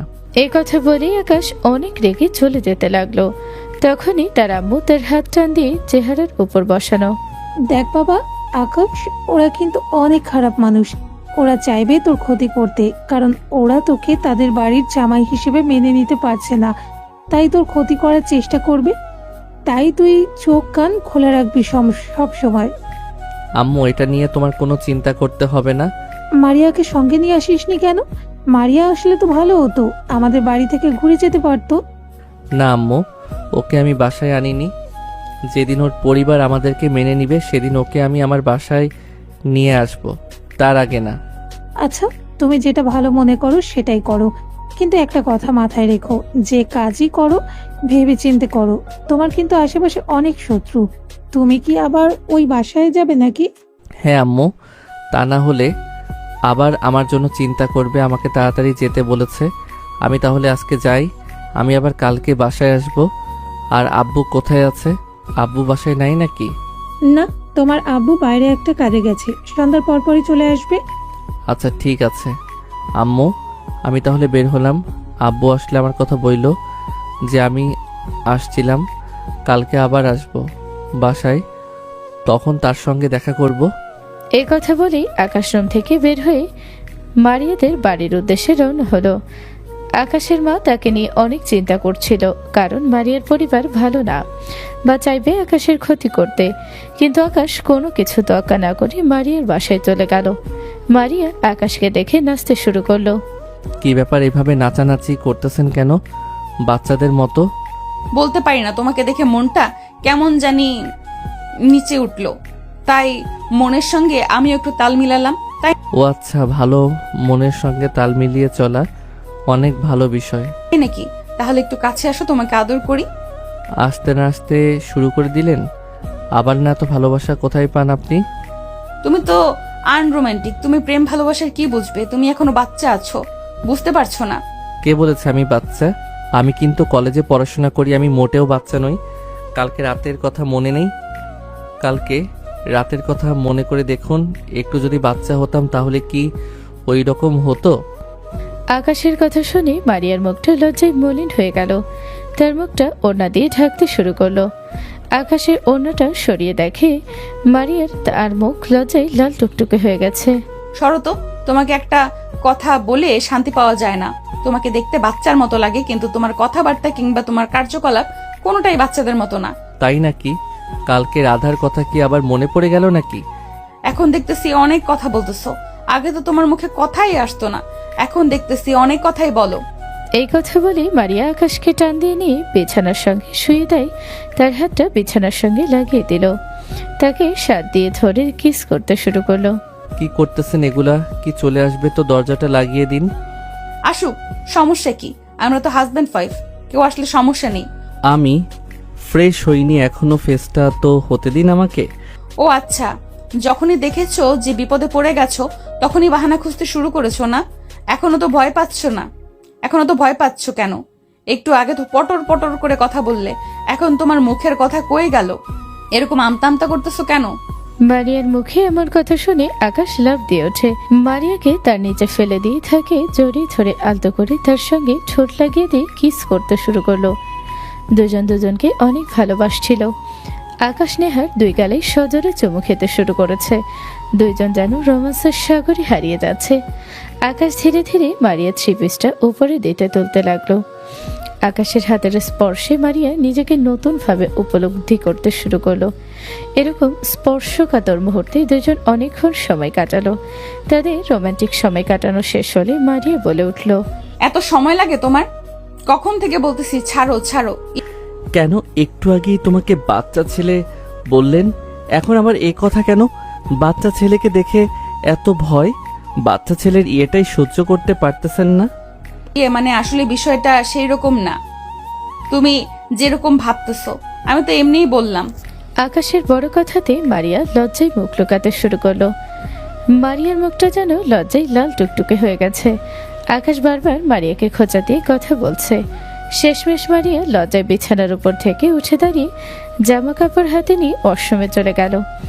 এটা দেখে আকাশ হাসাহাসি করছিল। হঠাৎ বাহিরে থেকে কেউ আকাশ বলে ডাক দেয়। আকাশ সঙ্গে সঙ্গে দরজা খুলে দেখে মারিয়ার চাচা তাকে ডাকছে। বাবা একটু আসবে? আমার মেয়ের ঘরের লাইটটা নষ্ট হয়ে গেছে, একটু লাইট লাগিয়ে দাও তো। আমি আবার ওগুলো বোঝে না। আঙ্কেল, এই কথা আমি এখনই লাগিয়ে দিচ্ছি, আপনি কোনো টেনশন করবেন না। চলুন আমাকে দেখিয়ে দিন। এই যে ঘরে, তুমি একটু ভিতরে গিয়ে চেক দাও, আমি লাইটটা নিয়ে আসছি। আকাশ ঘরে ভেতর প্রবেশ করতে দেরি না করে যেন একজন পিছন থেকে দরজাটা লাগিয়ে দিল। অন্ধকারে আকাশ কিছুই দেখতে পারছিল না। এর মধ্যে একটা মেয়ে হঠাৎ চিৎকার শুরু করে। বাঁচাও বাঁচাও বলে এটা শুনে বাসার সবাই এসে এই রুমের সামনে চলে আসে। আকাশ অনেক চেষ্টা করছিল, কিন্তু সেই মেয়েটি ইচ্ছে করে তার জামার সামনের অংশটা ছিঁড়ে ফেলে এবং চিৎকার করতে লাগে। চিৎকারটা কোনোভাবে সে থামাতে পারছে না। আকাশ কিছুই বুঝতে পারছিল না তার এখন কি করা উচিত। আকাশ যেন মুহূর্তের মধ্যেই বাধ্য হয়ে গেল। অনেকক্ষণ এরকম দরজা ধাক্কাধাক্কি করতে করতে এক পর্যায়ে আকাশ দরজাটা খুলতে সফল হয়, কিন্তু বাহিরে বেরোতে দেখে সবাই দাঁড়িয়ে আছে। মারিয়ার চাচাতো বোন চিৎকার করে বাহিরে বের হয়ে কান্নাকাটি শুরু করে। একজন একটা চাদর নিয়ে এসে মারিয়ার চাচাতো বোন নিশাকে জড়িয়ে দেয়। জানোয়ারের বাচ্চা, তোরা এত বড় সাহস! তোকে আমি মেরেই ফেলবো। আজকে তোকে আমি নিয়ে আসলাম একটু উপকারের জন্য, আর তুই আমার ক্ষতি করার জন্য আমার মেয়ের গায়ে হাত দিয়েছিস। তোরা এত বড় সাহস! তুই এই বাড়ির জামাই হয়ে এই বাড়ির আরেকটি মেয়ের সম্মান নষ্ট করতে চেয়েছিলি। তোর মতো জানোয়ারকে আজকে আমি মেরে ফেলবো। তোর এত বড় সাহস! এই বলে নিশার ভাই আকাশকে আঘাত করতে শুরু করে। এইদিকে নিশার ভাই একদিকে নিশার বাবা আর দুইজনে আঘাত করতে শুরু করে আকাশের উপর। আকাশ শুধু চিৎকার করছিল, কিন্তু তাদের হাত থেকে কেউ তাকে বাঁচাতে পারছিল না। এরই মধ্যে মারিয়া কোথা থেকে দৌড়ে এসে আকাশকে সেখান থেকে সরিয়ে নিতে সক্ষম হয়। কি ব্যাপার? তোমাদের এত বড় সাহস? তোমরা আমার হাজবেন্ডকে এইভাবে আঘাত করতেছো? মানে তোমাদের এত বড় স্পর্ধা কি করে হলো? মারিয়া, তোমার কাণ্ড কারখানা দেখে আমি অবাক হচ্ছি। তুমি কি তোমার বোন নিশার দিকে একবার তাকিয়ে দেখেছো কি অবস্থা হয়েছে? কি ব্যাপার নিশা, তোকে এরকম দেখাচ্ছে কেন? মনে হচ্ছে কারোর সঙ্গে মারামারি করেছে। কি হয়েছে সত্যি করে বলতো, আমি তো কিছুই বুঝতে পারতেছি না। কি করে বুঝবে? বিয়ে তো করছিস একটা ছোট লোক ছেলেকে। ও আমার মেয়ের রুমে ঢুকে আমার মেয়ের সর্বনাশ করতে চেয়েছিল। দেখতে পাচ্ছিস না আমার মেয়ের জামা ছিঁড়ে ফেলেছে? How stupid! আকাশে এরকম কিছু করতে পারে না। তোমরা ভুল বুঝতেছো। আকাশকে আমার মনে হচ্ছে এখানে অন্যরকম কিছু একটা ঘটেছে। মারিয়া, তুই কি বলতে চাচ্ছিস? ও অন্য কিছু হয়েছে মানে? সবার সামনে নেশা কান্না করতে করতে বের হয়েছে। আমরা সবাই দাঁড়িয়ে থেকে এখানে দেখেছি। আমরা অনেক চেষ্টা করছি দরজা খোলার জন্য, দরজাটা ভিতর থেকে লাগিয়ে দিয়েছিল তোর চরিত্রহীন হাজবেন্ড। আমার থেকে আকাশকে ভালোভাবে কেউ চিনে না। আকাশ এটা কখনোই করতে পারে না, ওর দ্বারা এটা করা সম্ভব না। ও এখন আমার সঙ্গে ঠিকমতো কথা বলতে পারে না, আর তোমরা বলতেছো ওনাকে নিশার ক্ষতি করার জন্য ঘরে ঢুকেছিল। এটা আমি বিশ্বাস করিনি। আমার মনে হচ্ছে এর মধ্যে অন্য কোনো কিছু আছে। একটু আগে যেখানে ছিল রোমান্টিক মুহূর্ত, সেখানেই মুহূর্তের মধ্যেই সিচুয়েশনটা পাল্টে গেল। এখন সে বাসার মধ্যেই ঝড় বয়ে যাচ্ছে। সবাই মিলে আকাশকে দোষারোপ করে যাচ্ছে, কিন্তু আকাশকে সবাই দোষারোপ করলেও মারিয়া আকাশকে বিশ্বাস করে। সেটা বিশ্বাস করছে না যে আকাশ এরকম কিছু করেছে। হঠাৎ আকাশ বলে উঠল, বিশ্বাস করেন আমি এরকম কিছু করিনি। আমি এই ঘরে ইচ্ছেভাবে আসিনি, আমাকে ডেকে নিয়ে এসেছিল, সেজন্য আমি ঘরে ঢুকেছিলাম। কে তোমাকে ডেকে নিয়ে এসেছিল এখানে? সত্যি করে বলো তো আমাকে। আপনার চাচা আমাকে ডাক দিয়ে বলল তার মেয়ের ঘরের বাল্বটা লাগিয়ে দিতে। আপনি তখন ওয়াশরুমে ছিলেন। আমি সরল মনে চলে গেছি। রুমে যাওয়ার আগে আপনার চাচা আমাকে বলল সে বাল্বটা নিয়ে আসতেছে। আমি রুমের মধ্যে গিয়ে ভালোভাবে চেক দেই। আমি রুমের মধ্যে ঢুকতেই হঠাৎ গিয়ে যেন দরজাটা লাগিয়ে দিয়ে ছিটকে শুরু করলো। ঘরে ছিল অন্ধকার, আমি দরজা খুঁজে পাচ্ছিলাম না। কিন্তু কিছুক্ষণ পরে আমি দরজা খুঁজে পাই, কিন্তু দরজার সামনে একটা মেয়ে দাঁড়িয়েছিল। কিন্তু সে কি আমি সেটা জানতাম না। আমি তাকে চেষ্টা করেছি সর্বানন্দ, কিন্তু তারা এরকম চিৎকার করার জন্য আমি তার থেকে দূরে সরে যাই, কারণ সে একটা মেয়ে মানুষ, তার গায়ে আমি হাত দিতে পারি না। কিন্তু সে কোনোভাবেই দরজার সামনে থেকে সরতেছিল না, চিৎকার করতেছিল বাঁচাও বাঁচাও বলে। অথচ আমি তার কোনো ক্ষতি করার জন্য রুমে যাইনি, এমনকি আমি তার শরীরে টাচ পর্যন্ত করিনি। অথচ আমাকে এভাবে ভাসিয়ে দিয়ে সবাই আমাকে মারধর করলো। এখানে আমার কোনো দোষ নেই। চাচা, আকাশ যা বলতেছে সেটা কি সত্যি? একটা মিথ্যা কথা বলবে না আমাকে। ও সব মিথ্যা কথা বলতেছে। তোর কি মনে হয় আমি ওকে ইচ্ছা করে ডেকে নিয়ে এসে আমার মেয়ের রুমে ওকে একা ঢুকিয়ে দিব? আমি এতটাই বোকা? ও এখন বাঁচতে এগুলো মিথ্যা কথা সাজাচ্ছে। ওর কথা তুই বিশ্বাস করিস না। আকাশ অনেক অনুরোধ করছিল যে সে এই কাজটি করেনি, এরকম নোংরা কাজ সে কখনো করতে পারে না। কিন্তু পরিবারের সবাই যেন আকাশের উপর ক্ষিপ্ত হয়ে গেছে। সবাই মিলে আকাশের উপর আঙুল তুলতেছিল। আকাশের উপরে শুধু হুজুর আনছিল, কেউ নিশাকে প্রশ্ন করছিল না। এই বিষয়টাতে মারিয়া বুঝতে পারে যেখানে কোনো ষড়যন্ত্র হচ্ছে আকাশকে ঘিরে। আচ্ছা নিশা, আমাকে সত্যি করে বল, তুই একটা মেয়ে, আমিও একটা মেয়ে, আর তুই যার উপর অভিযোগ আনতেছিস সে আমার হাজবেন্ড হয়। আকাশকে সত্যি সত্যি তোর সঙ্গে খারাপ ব্যবহার বা খারাপ কিছু করার চেষ্টা করেছিল? হ্যাঁ আপু, সত্যি তোমার হাজবেন্ড আমার রুমে এসে আমার সঙ্গে খারাপ কাজ করতে এসেছিল। আমাকে বা যেভাবে কাজ করেছে দেখতেছেন, আমার জামা কাপড় ছিঁড়ে ফেলেছে। সবই বুঝতে পারলাম, কিন্তু তুই কথা বলতেছিস আর এভাবে কাঁপতেছিস কেন? সত্যিটা আমাকে বলতেছিস তো? তুমি আমাকে বিশ্বাস করতেছ না আপু? আমি তোমাকে মিথ্যে কথা বলতে পারি বলো? আর এখানে তো শুধু আমি না, সবাই দেখেছে আমি কিভাবে রুম থেকে বের হয়েছি। মারিয়ার আর বুঝতে বাকি রইল না যে সবাই মিলে আকাশকে ছোট করার, তার থেকে দূরে নেওয়ার চেষ্টা করছে। মারিয়া সবকিছু বুঝে যায়। কিছুক্ষণ ভেবে তারপরে সবাইকে আবার জিজ্ঞেস করতে শুরু করলো, আচ্ছা সবাই আমাকে একটা কথা বলুন, আমার বিয়ে হয়েছে মাত্র 2 দিন হলো। এর আগে এই বাসায় আকাশ কখন আসে, এই বাসায় কে কে থাকে সে কিছুই জানে না। এমনকি আমার চাচাকেও সে ঠিক মতো চিনে না। কি ব্যাপার মারিয়া, তুই কি বোঝাতে চাচ্ছ? সবকিছু ক্লিয়ার করে বলো তো। তোমার কথাতে অন্যরকম একটা গন্ধ পাচ্ছি। সে আপনি অন্যরকম গন্ধ পেতে পারেন, কিন্তু আমার প্রশ্ন হচ্ছে যে ছেলেটা এই বাসায় প্রথম এসেছে, এর আগে কখনো বাসাতেই আসেনি, তাহলে ও কিভাবে নিশার রুম চিনতে পারলো? দরজাটা তো লাগানো ছিল, তাহলে ও কিভাবে বুঝলো যে ঘরের নিচে থাকে? আর নিশার হাত পাও মুখ, আমার কোনো কিছুই দেখে মনে হচ্ছে না যে আকাশ নিশার সঙ্গে কোনো জোরপূর্বক কিছু করার চেষ্টা করেছিল। আর নিশার কথাবার্তা শুনে মনে হচ্ছিল যে ও মিথ্যা কথা বলতেছে। এটা সম্পূর্ণ একটা চাল আমার হাজবেন্ডকে সবার সামনে ছোট করতে আর আমার থেকে আলাদা করার জন্য এই প্ল্যানটা করেছে। এখন আমার একটাই প্রশ্ন, এই প্ল্যানটা কার সবকিছু সত্যি করে বলে দিলে ভালো হবে, না হলে কিন্তু পরিণতি অনেক খারাপ হবে। মারিয়ার এরকম হুমকির মতো কথা শুনে সবাই অবাক হয়ে যায়।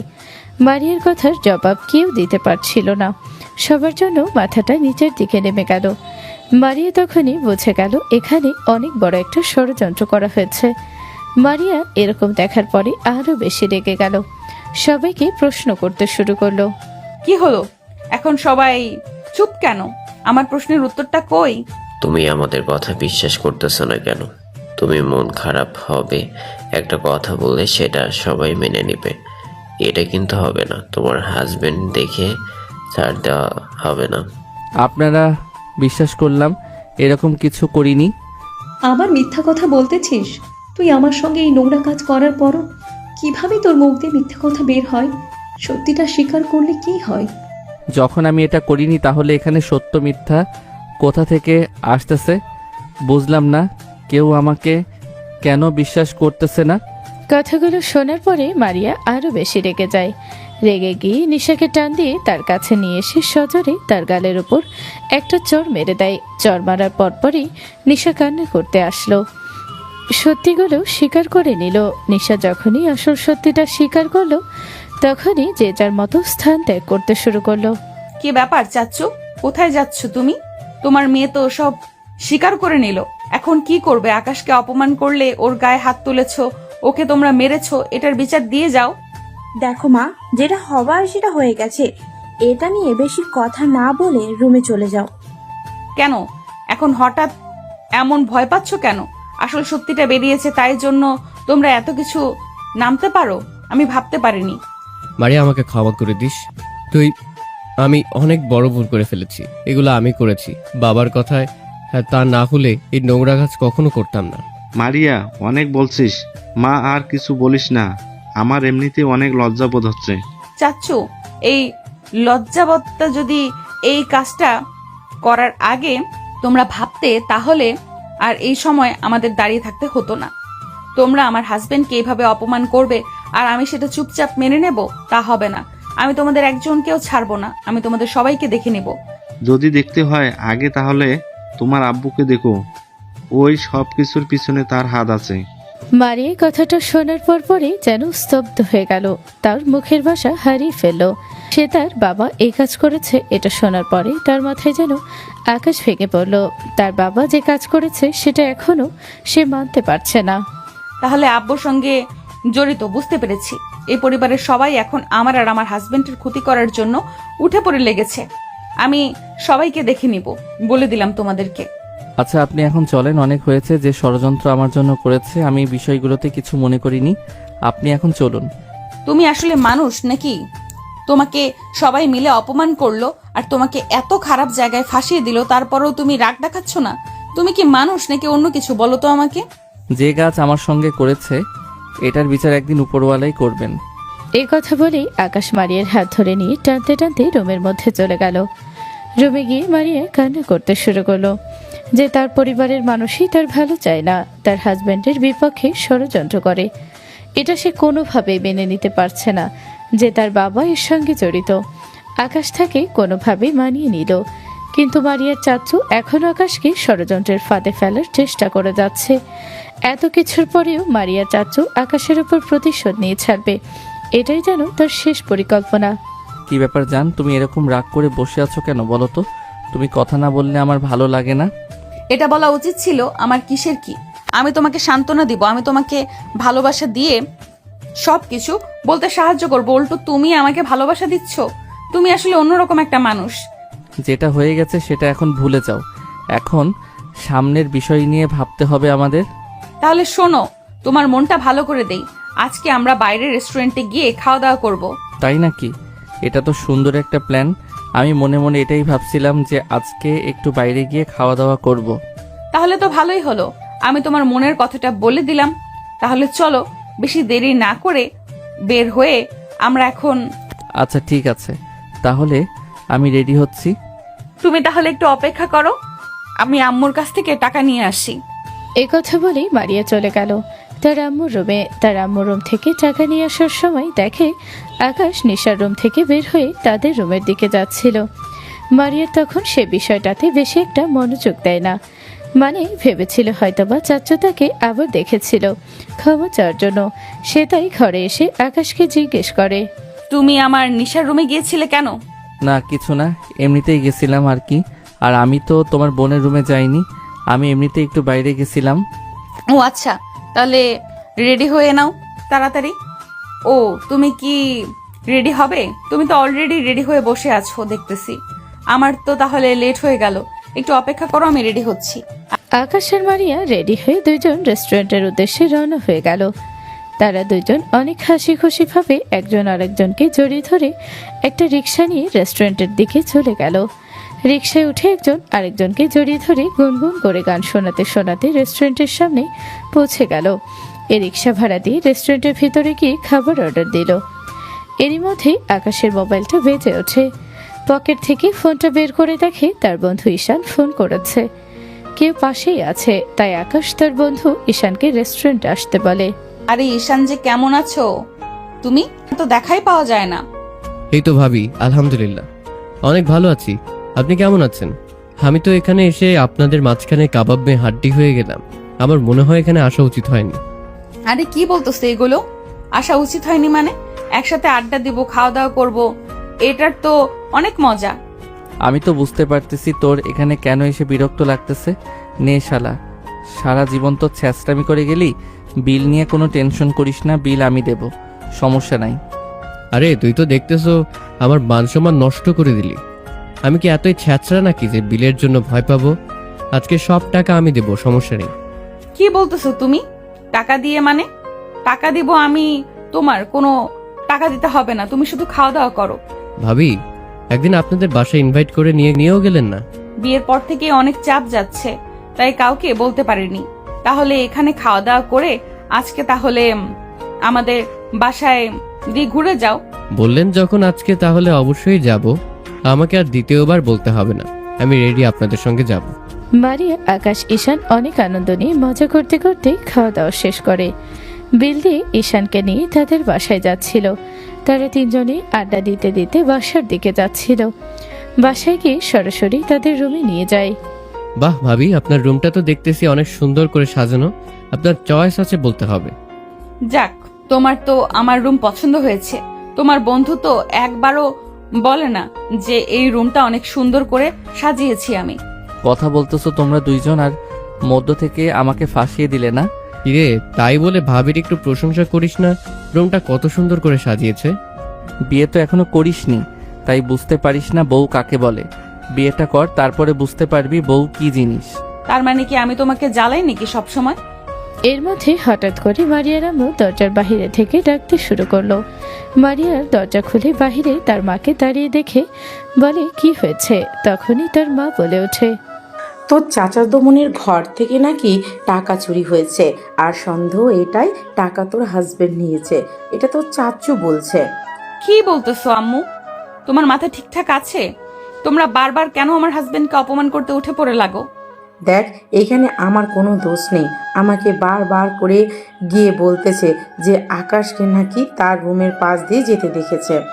কিন্তু আমার প্রশ্ন একটাই, টাকাটা চাচুর রুমে থাকার কথা ছিল, কিন্তু টাকাটা নিশার রুমে কিভাবে গেল? বিষয়টা তো আমার হজম হচ্ছে না। তোমরা সবাই মিলে আমার হাজবেন্ডকে আবার নতুন করে চোর বানাতে চাচ্ছ নাকি? তুই আমাকে ভুল বুঝছিস, আমি এগুলো কিছুই জানি না। তোর চাচু এসে আমাকে বলল এখন তোর ঘরটা নিয়ে গেছে, এক দিবে তারা, আমি বললে তারা আসবে। আচ্ছা ঠিক আছে, তাদেরকে ডেকে নিয়ে আসো। যদি এই ঘরে কোনো টাকা না পায় তাহলে আমি সবাইকে দেখে নেব, বলে রাখলাম। নিশা তার আব্বু আম্মু সবাই মিলে মারে আর রুমে ঢুকে টাকাগুলো খুঁজতে শুরু করলো। অনেক খোঁজাখুঁজির পরে আকাশের ব্যাগের চেন খুলতে দেখে টাকার বান্ডিল ব্যাগের মধ্যে আছে। এটা দেখে তো মারি অবাক হয়ে যায়। সঙ্গে সঙ্গে আকাশ অবাক হয়ে যায়, তার সাথে তার বন্ধু তো বুঝতে পারছে না কি হচ্ছে। এখানে মারিয়া আর কোনো কিছু না ভেবে সরাসরি গিয়ে আকাশকে গালে থাপ্পড় লাগিয়ে দেয় জোরে। আকাশ থাপ্পড়টা খেয়ে যেন স্তব্ধ হয়ে যায়। সে বিশ্বাস করতে পারছে না যে তার এত কাছের মানুষ তাকে অবিশ্বাস করে থাপ্পড় মারল। বিশ্বাস করুন, আমি ওই টাকা নেই নাই, আমি ওই টাকা ছুঁয়েও দেখি নাই। তাহলে কি টাকার পাখা গজিয়েছে নাকি যে উড়ে উড়ে এসে আর কারো ব্যাগে নয় শুধুমাত্র তোমার ব্যাগে ঢুকে পড়লো? বিশ্বাস করুন, আমি এই ব্যাগের মধ্যে টাকা কোথা থেকে আসলো এই বিষয়ে কিছুই জানি না। টাকা তোর ব্যাগে পাওয়া গেছে, তার মানে টাকাটা তো তুই সরিয়েছিলি। ছোট লোকের মতোই থেকে গেলি, সামান্য টাকা লোটা সামলাতে পারলি না। মুখ সামলে কথা বলুন। আমার আব্বু আম্মু আমাকে চুরির শিক্ষা দেয় নাই, আমাকে আদর যত্ন ভালোবাসার স্নেহ দিয়ে শিক্ষা দিয়ে বড় করেছে। আমাকে কখনো খারাপ কিছু শিখায় নাই। আমি তাদের ছেলে হয়ে কখনো এত ঘৃণ্য কাজ করতে পারি না। তাহলে টাকাগুলো কি উড়ে উড়ে আসলো নাকি? মিথ্যে বলারও কিন্তু একটা লিমিট থাকে। নেহা, আমি তোর চাচ্চু হই, আমি কি মিথ্যে কথা বলবো বল? নিশার ঘরে ড্রেসিং টেবিলের ড্রয়ারে 5 লক্ষ টাকা রাখা ছিল। পরে টাকার দরকার হলে আমি নিশাকে বললেন, নিশা টাকাটা খুঁজে পায় না। প্রত্যেকটি ঘরে তোর নতুন করে খোঁজার পর টাকাটা যখন পাইনি তখন তোর ঘরে সন্দেহ হয়, তাই এসে খুঁজলাম তোর সামনে, কিন্তু টাকাটা বের করা হলো। আকাশকে মারিয়া সবার সামনে চড় মারে। এটা দেখার পরে ঈশান অবাক হয়ে যায়। যাকে এত ভালোবাসে তাকে এভাবে চড় মারলো। মারিয়া চড় মারার পর উচ্চস্বরে চিৎকার করতে শুরু করলো। সে আকাশকে উদ্দেশ্য করে বলছে আর কখনোই যেন তার ওই মুখ মারিয়াকে না দেখায়। আকাশ আর কোনো কিছু না ভেবে তার বন্ধুকে সাথে দিয়ে মাথা নিচু করে বাসা থেকে বের হয়ে চলে গেল। বন্ধু, এগুলো কি? আসলাম ভাবির বাসায় বেড়াতে আসলাম, কিন্তু এরকম একটা ঘটনা ঘটে যাবে কল্পনাও করতে পারিনি। তুই কি আসলেই টাকাটা নিয়েছিলি? তোর যা মনে হয়, তোর যদি মনে হয় আমি টাকাটা নিয়েছিলাম তাহলে তাই। রাগ করতেছিস কেন? আমি জানি তুই এই টাকাটা নিসনি। কিন্তু কে, আমি সেটাই বুঝতে পারতেছি না। আমার সঙ্গে কেন বারবার এমন হয়? যাই হোক, মারিয়া যেহেতু আমাকে ভুল বুঝেছে তাই আর মারিয়ার সঙ্গে কোনো যোগাযোগ করব না। আমাদের সম্পর্কের মধ্যে অলরেডি ফাটল ধরে গেছে। এই সম্পর্ক আর কখনো জোড়া লাগানো সম্ভব না। আকাশ মনে কষ্ট নিয়ে বাসার দিকে যেতে শুরু করলো। ঈশান তাকে অনেক সান্ত্বনা দেওয়ার চেষ্টা করছিল, কিন্তু কোনোভাবেই আকাশের মন ভালো করতে পারছিল না। আকাশ মনে মনে ভাবছিল, আমার সঙ্গে কেন এমন ঘটনা ঘটে? কোনো কিছু না করে কেন বারবার আমি দোষী হয়ে যাই? আমি গরিব বলে এটাই কি আমার প্রাপ্য সম্মান? নাকি আজকাল যদি আমাকে টাকা পয়সা থাকতো তাহলে এভাবে অপমান হতে হতো না আমার? তুই এরকম করতেছিস কেন? তোর কি খারাপ লাগতেছে নাকি? তাহলে তাড়াতাড়ি চল, তোকে বাসায় রেখে আসি। না রে বন্ধু, আজকে থেকে আমার নিজের উপর থেকে আমার বিশ্বাস উঠে গেল। আমার ভাগ্যটা অনেক খারাপ রে, যেখানে যাই পুড়তে পুড়তে যাই। তুই এটা ভুল ভাবতেছিস। নিশ্চয়ই তোর সঙ্গে কেউ অনেক বড় খেলা খেলতেছে, যেটা তুই এখনো জানতে পারিস নাই। তবে আমার মনে হয় সত্যের জয় একদিন হবেই। আশা হারাস না বন্ধু। বন্ধু, অনেক হয়েছে, আমি আর এগুলো সহ্য করতে পারছি না। আমি চেয়ারম্যান আঙ্কেলের সঙ্গে কথা বলবো। কি বলতেছিস এগুলো? তোর কি মাথা ঠিক আছে? তুই যদি এরকম কিছু করিস তাহলে তো ওরা সুযোগ পাবে। আর তুই যার কথা বলতেছিস মানে ভাবির বাবা, উনি তো অনেক রাগী মানুষ, আর উনি তো এগুলো করাচ্ছে আমার মনে হয়। সে যাই হোক, কিন্তু আমি এটার শেষ দেখে ছাড়বো। উনাদের ক্ষমতা আছে বলে কি যা খুশি তাই করবেন? ক্ষমতা চাইলে আমিও দেখাতে পারি, কিন্তু আমি এরকম কিছু চাই না। আমি সাধারণভাবেই জীবনযাপন করতে চাই। আকাশের কথা শুনে ঈশানের আর বুঝতে বাকি রইল না কোন দিকে ইঙ্গিত করছে ঈশানের। এ বিষয়ে কোনো কথা না বলে কথা বলে এড়িয়ে গেল। আচ্ছা বন্ধু, বাদ দে, এখন বাড়ির দিকে চল। এগুলো ভুলে যা সব। কালকে সকালে সবকিছু নিয়ে সিদ্ধান্ত হবে। তোর বিপক্ষে যেগুলো ষড়যন্ত্র করতেছে সবগুলো ষড়যন্ত্রই ইনশাল্লাহ শেষ হয়ে যাবে। হ্যাঁ, আমি কালকেই চেয়ারম্যান আঙ্কেলের সঙ্গে কথা বলবো। আমাকে তারা সবাই মিলে চোর বানিয়েছে, এটার জবাবদিহিতা তাদের দিতে হবে। আমাকে মারধর পর্যন্ত করেছে। আকাশ কথাগুলো বলছিল আর তার চোখ দিয়ে পানি টপ টপ করে পড়ছিল। এটা দেখে ঈশান তাকে সান্ত্বনা দেওয়ার চেষ্টা করে। তারপর দুইজনই বাসার দিকে চলে যায়। আকাশের কিছুতেই ঘুম আসছিল না। আকাশের এই রাত তো অনেক বড় মনে হচ্ছিল। অনেক কষ্টের পরেই সে ঘুমোতে পারে। সকালে ঘুম থেকে উঠে এসে তার আম্মুর সঙ্গে কথা বলে। তার বন্ধুকে ফোন দেয় তাড়াতাড়ি বের হতে।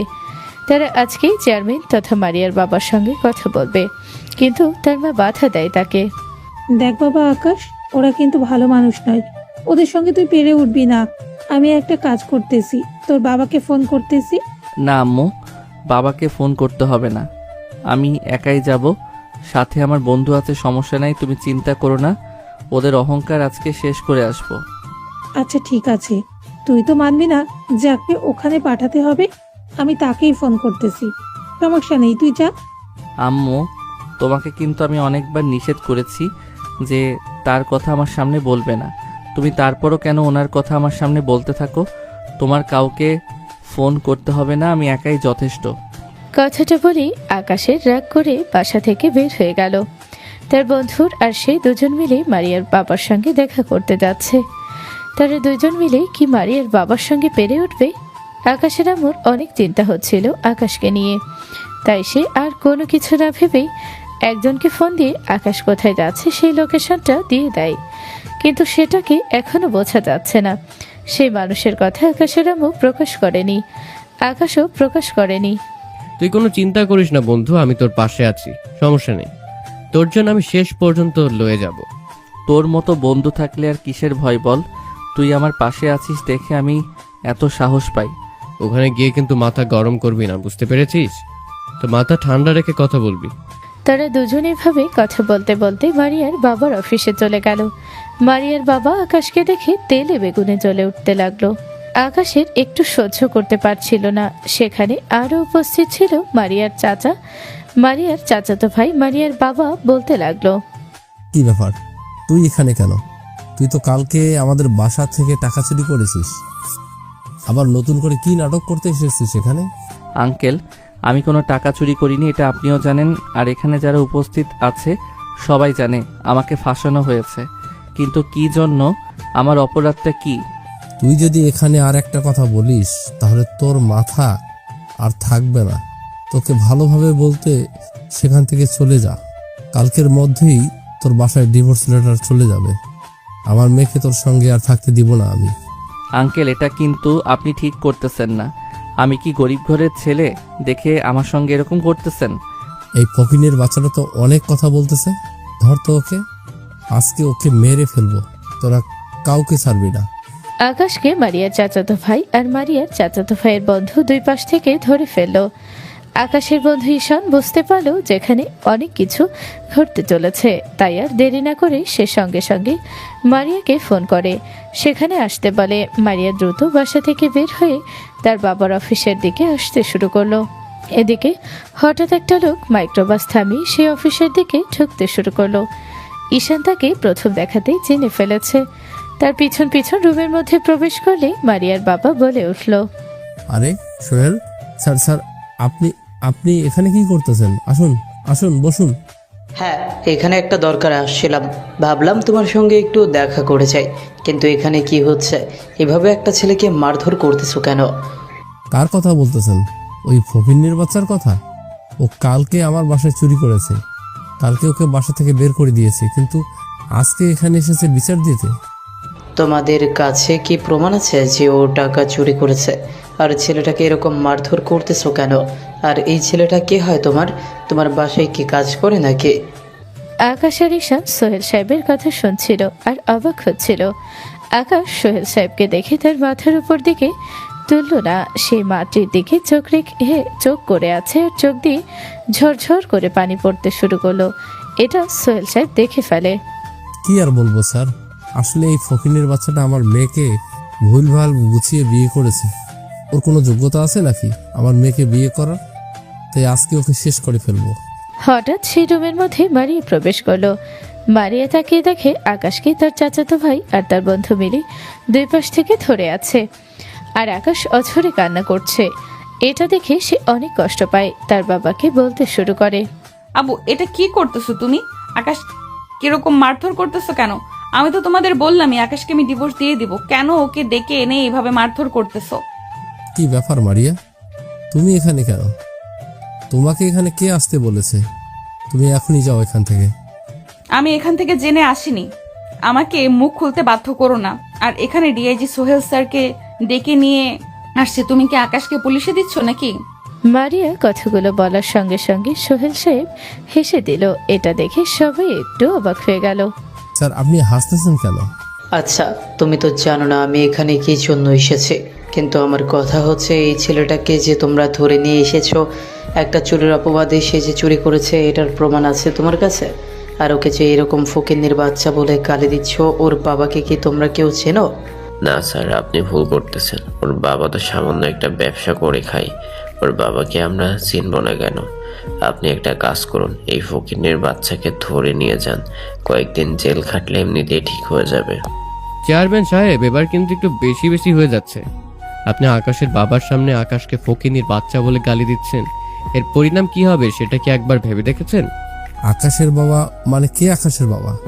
এখানে তো আকাশের বাবা নেই। আপনি যে ডিআইডি সাহেবের সঙ্গে কথা বলতেছেন এটাই আকাশের বাবা, আর আপনি যাকে আকাশের বাবা মনে করেছেন তিনি আকাশের সৎ বাবা।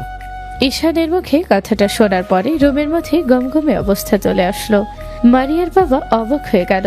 রুমের মধ্যে থাকা প্রত্যেকটি ব্যক্তি ঈশানের মুখে কথাটি শোনার পরে বিশ্বাস করতে পারছে না। ঈশান কথাগুলো বলার সঙ্গে সঙ্গে আকাশ অঝরে চোখ দিয়ে টপ টপ করে পানি পড়ছিল। সে শুধু কান্নাই করে যাচ্ছিল। এটা দেখে সোহেল সাহেব রাগান্বিত হয়ে বলেন, তুমি যাকে ফকিন্নির বাচ্চা বলে গালি দিচ্ছ, এই ফকিন্নির বাচ্চাটা হচ্ছে আমার ছেলে। বুঝতে পেরেছ? তুমি কি ক্ষমতার বলে সব কিছু ভুলে গেছ? ক্ষমতার জোরে তুমি অসহায় মানুষের উপর অত্যাচার করতে পারো, এটা আজকে আমি প্রমাণ পেলাম। এটা আপনি কি বলতেছেন? আকাশ কি সত্যি আপনার ছেলে? সোহেল সাহেবের মুখ থেকে কথাটা শোনার পর আকাশের সঙ্গে সঙ্গে মারিয়ার চাচাতো ভাই ছেড়ে দেয়, দিয়ে তার বাবার পাশে গিয়ে দাঁড়ায়। ভয়ে সোহেল সাহেব বলতে শুরু করলো, তোমরা সবাই অকারণে আমার ছেলেকে ফাঁসিয়েছ, এটার প্রতিদান তো তোমাদের দিতেই হবে। আর আমার ছেলে তো তোমার মেয়েকে জোর করে বিয়ে করেনি, তোমার মেয়ে আমার ছেলেকে জোর করে বিয়ে করেছে। যতদূর আমি জানি, বলতে এটাই আসল সত্যি কথা। তাহলে কেন তোমরা আমার ছেলেকে এরকম ভাবে অত্যাচার করতেছো? কারণ কি? শুধু একটাই যে ওরা অসহায়। ওর বাবার আসল পরিচয় শোনার পরে এখন কেন এরকম ভয় পাচ্ছ? দেখি আমার সামনে আকাশকে আঘাত করো। আঙ্কেল, সত্যি আপনি আকাশের বাবা? আমার তো বিশ্বাসই হচ্ছে না। হ্যাঁ মা, আমি সে অভাগা বাবা যার ছেলে তার বাবার কথাই শোনে না, তার বাবার পরিচয় কাউকেই দেয় না। আঙ্কেল, আমার চাচাতো ভাই হয়তো বাবার সঙ্গে জড়িত আছে। এরা সবাই মিলে আকাশকে ফাঁসিয়েছে। আকাশ অনেক ভালো একটা ছেলে। আকাশ কখনোই এরকম ভিন্ন কাজ করতে পারে না। মারিয়া কথাগুলো বলার সঙ্গে সঙ্গে মারিয়ার বাবা বুঝতে পারে তারা অনেক বড় ভুল করে ফেলেছে। মারিয়ার চাচাতো ভাই আর তার বন্ধু গিয়ে আকাশের বাবার পা ধরে মাপ চাইতে শুরু করলো। এদিকে মারিয়ার বাবা আর মারিয়ার চাচাও সোহেল সাহেবের কাছে ক্ষমা প্রার্থনা করছে। তাদের ভুল তারা বুঝতে পেরেছে। এই বিষয়ে তারা অনেকটা লজ্জিত হলো। এখন কেন ক্ষমা চাচ্ছ? একটা অসহায় ছেলে পেয়ে তোমরা তাকে এইভাবে অত্যাচার করেছ, এটার শাস্তি তো তোমাদের ভোগ করতেই হবে, আজ নয় কাল। কিন্তু সেই শাস্তিটা অবশ্যই আমি দিব না। তোমাদের কর্মের ফল তোমরা কর্মের মাধ্যমে পাবে। আমার ছেলে চায় না আমি কোনো পাওয়ার দেখাই, তাই আমি আমার কোনো পাওয়ার এখানে প্রয়োগ করব না। স্যার, আপনি প্লিজ আমাদের ক্ষমা করে দিন। আমাদের অনেক বড় ভুল হয়ে গেছে। আমরা আসলে ক্ষমতার লোভে অন্ধ হয়ে গিয়েছিলাম। কোনটা ভালো কোনটা মন্দ সেটা বুঝতে পারিনি। আমি এখানে আর কোনো কথা বলতে চাচ্ছি না। আর মারিয়া, তুমি কি আমার ছেলের বউ হয়ে থাকতে চাও? যদি সেটা চাও তাহলে এখনই আকাশের হাত ধরে বের হও। আর তোমাকে বলতেছি, তুমি আমার ছেলের সঙ্গে যে অন্যায় কাজ করেছো এটার জন্য আমি তোমাকে মাফ করার কেউ না। আমি এখন চলে যাব এখান থেকে। তোমাদের যদি আকাশ কখনো মাফ করে দেয় তাহলে আমার আর কোনো প্রবলেম থাকবে না। বুঝতে পেরেছো তোমরা? ভালো থেকো। আঙ্কেল, আমি অবশ্যই আকাশকে অনেক ভালোবাসি। আমি আকাশের হাত ধরে চলে যাব ওর বাড়িতে। আমি ওকে আগে যেমন ভালোবাসতাম এখনো ঠিক তেমনই ভালোবাসি। কিন্তু আমাকে ভুল বোঝানো হয়েছে। আমি আসলে তখন বিষয়টা বুঝতে পারিনি, এখন বুঝতে পারতেছি সব। আকাশ, চলো। মারিয়া কথা শেষ করে আকাশের হাত ধরে নিয়ে যেতে শুরু করলো। আকাশের বাবা তার গাড়িতে সবাইকে করে নিয়ে যেতে লাগলো। আকাশ গাড়ির পিছনে উঠে পড়ে। মারিয়া আকাশের চোখের পানি মুছে দিতে শুরু করলো। আকাশ ধীরে ধীরে মারিয়ার বুকে মাথা দিতে শুরু করলো। মারিয়া খুব আদরের সঙ্গে আকাশকে আদর করতে শুরু করলো। দুজনকে কিস করতে শুরু করলো। যখনই সোহেল সাহেব গাড়ির মধ্যে প্রবেশ করতে লাগলো তখনই বিষয়টা খেয়াল করে সে আর গাড়ির মধ্যে প্রবেশ করে না, বাহিরে গিয়ে দাঁড়িয়ে পড়ে। তুমি আমাকে ভুল বুঝেছিলে, কিন্তু এখন তোমাকে বিশ্বাস করেছো। আমাকে আর কখনো ভুল বুঝো না। আমাকে সবসময় আদরে যত্নে রেখো। আমার বাবার পরিচয় আমি চলি না। আমি চাই না আমার বাবার ক্ষমতা দেখাতে। আমি সাধারণভাবে থাকতে চাই।